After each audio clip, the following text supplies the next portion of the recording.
پڑھیں گے آج کعبہ میں وہ کے جس کی طاقت ہو، پڑھیں گے آج کعبہ جو بڑے ہی مسرت کے ساتھ یا محنت کے ساتھ اگر تاریخ جو ہے وہ پلٹے جائے تو شاید اسلام کے اندر کوئی ایسی تاریخ ملے گی جس کے اندر کوئی صحابہ کرام، تابعین، تبع تابعین، مجتہدین، ائمہ مجتہدین یا کوئی اولیاء کرام شہید نہ ہوئے ہو۔ اس مہینے کی سب سے پہلی تاریخ، اس سال کی سب پہلا مہینے کی پہلی تاریخ 1 محرم الحرام کو اس روئے زمین پر اس شخص کا انتقال ہوا تھا جس کو اللہ کے نبی صلی اللہ علیہ وسلم نے اپنی دعاؤں میں مانگا تھا کہ اے رب العالمین عمر بن ہشام یا عمر بن خطاب کے ذریعے اسلام کو طاقت عطا فرما۔ کون عمر بن خطاب؟ 24 لاکھ مربع میل پر حکومت کرنے والے۔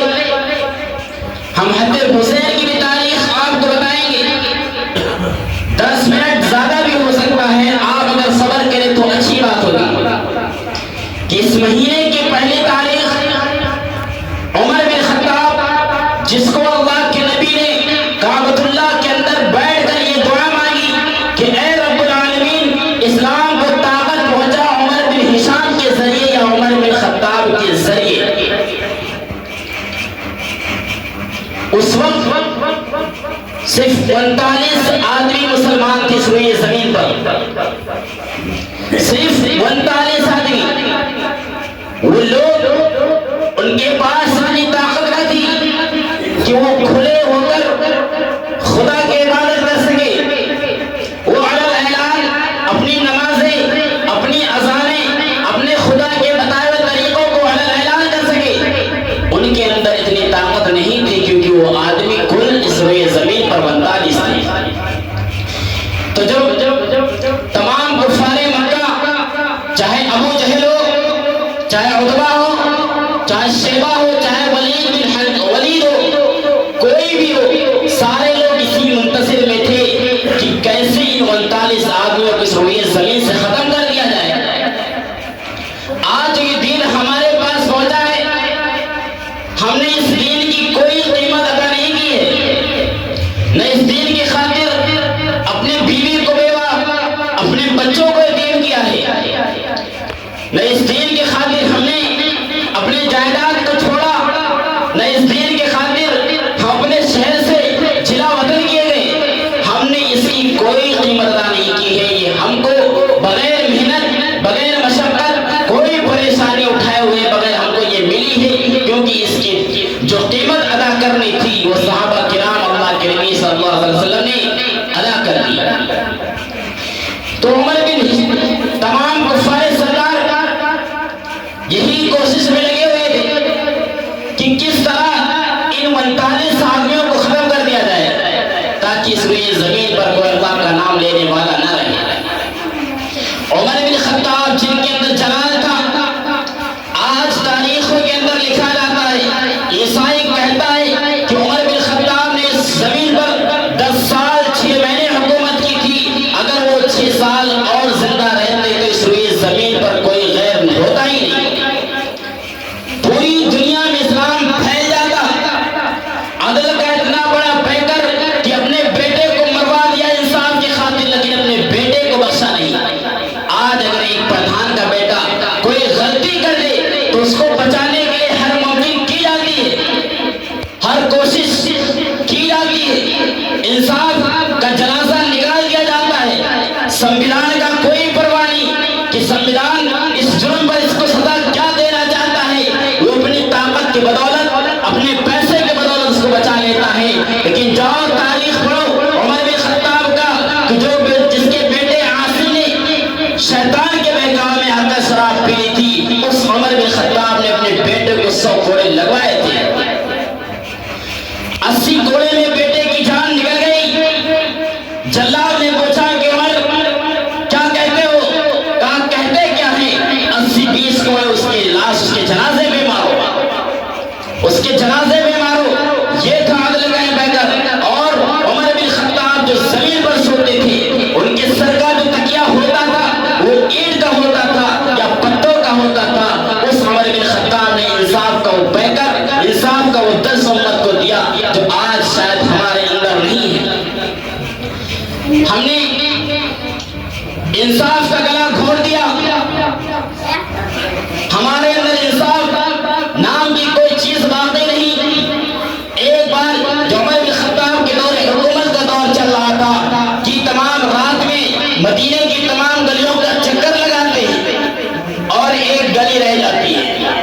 صبح کو عمر بن خطاب اس گلی میں جب سروے کرنے جاتے ہیں، دیکھ بھال کرنے جاتے ہیں، تو ایک گھر میں ایک بوڑھی اماں رہتی تھی، بوڑھی اماں رہتی تھی جو کئی دنوں سے بھوکی تھی۔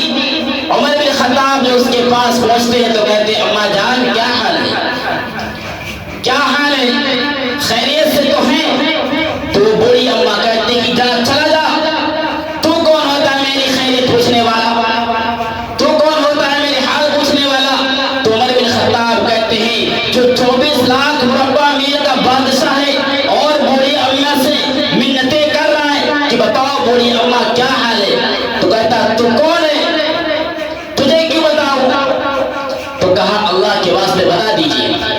تو کہا بوڑھی اماں نے کہ میں بیوہ ہوں، میری کفالت کرنے والا کوئی نہیں ہے، میں آج 3 دن سے بھوکا ہوں، اور عمر بن خطاب ہے جو میری اس کو پرواہ ہی نہیں۔ اس بوڑھی اماں کو معلوم نہیں کہ جو شخص مجھ سے پوچھ رہا وہی عمر بن خطاب ہے۔ تو عمر بن خطاب نے کہا کہ عمر کو کیا معلوم، جس کی حکومت 22 لاکھ مربع میل پر ہو، ایک دو گھر چھوٹی جاتے ہیں۔ تو اس بوڑھی اماں کہتی ہے کہ جاؤ کہہ دو کہ اگر عمر کو اپنی اس کی معلوم نہیں، اگر عمر خیر خواہی نہیں کر سکتا، دیکھ بھال نہیں کر سکتا، تو جاؤ عمر سے کہہ دو کہ حکومت چھوڑ دے، حکومت چھوڑ دے، حکومت اس کے حوالے کرے جو ہر ایک کا رکھوالی کرنے والا ہو۔ آج کوئی مصیبت بدحال اس کے گھر میں، اس کے گاؤں میں بھوکا سو رہا ہے، اس سے کوئی پرواہ نہیں، کوئی بیماری میں مبتلا ہے، اس کے پاس علاج کرانے کے لیے روپیہ نہیں، اس پردھان کو کوئی فکر نہیں، کیا یہ پوچھنی ہوگی، پوچھنی ہوگی کہ تمہارے پاس یہ عہدہ تھا، تمہارے پاس یہ تاریخ تھی، یہ قوت تھی، تمہارے گاؤں میں فلاں شخص بھوک کی وجہ سے یا بیماری کی وجہ سے مر گیا، تم نے اس کی حمایت کی تھی۔ عمر بن خطاب کہتے ہیں کہ میں یہ گوارا نہیں کرتا کہ دریائے فرات کے کنارے کسی کتے یا کسی جانور کا پیر ٹوٹ جائے، اور عمر کے ہوتے ہوئے وہ بھی کل میدان محشر میں پوچھا جائے گا کہ عمر تجھے 22 لاکھ مربع میل پہ ہم نے حکومت دی تھی، تیرے ہوتے ہوئے دریائے فرات کے سامنے جانور کا پیر کیسے ٹوٹ گیا؟ جاؤ عمر بن خطاب کی تاریخ اٹھاؤ، انصاف کا وہ پیکر۔ جب بوڑھی اماں نے کہا کہ نہیں خبر، تو کہہ دو عمر سے کہ حکومت چھوڑ دے، اور حکومت اس کے ہاتھ میں دے دو، سب کی رکھوالی کرنے والا ہو۔ پھر ہم بوڑھی اماں کہتے ہیں کہ چھوڑو اماں، ہمارے لیے چھوڑو، ان کی بات چھوڑو، عمر کو نہیں پتا۔